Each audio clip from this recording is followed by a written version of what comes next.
Christina Hitchcock with Old National Investments. Thank you for taking the time out of your day to watch my video. I appreciate it. Social Security has been a fact of retirement life since 1935, but how much do you really know about it? Here are 5 facts that might surprise you. Fact number 1.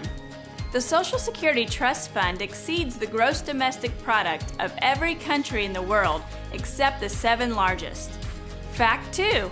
It's the major source of retirement income for the majority of Americans, actually 70%.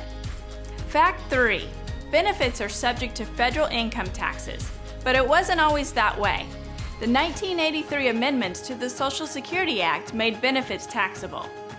Fact 4. Benefits are determined by your average earnings during a lifetime of work based on 35 highest years of earnings. Fact 5. There hasn't always been cost of living adjustments. Before 1975, increasing benefits required an act of Congress. Now they can happen automatically. When should you begin taking Social Security?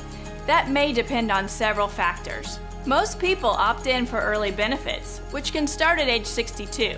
But there's a big difference between age 62 and age 70. You may receive over $1 million in benefits. So deciding when and how to take the income is a critical decision. I hope you have found this information useful. As always, feel free to contact me if you have any questions. Thanks for listening and have a wonderful day.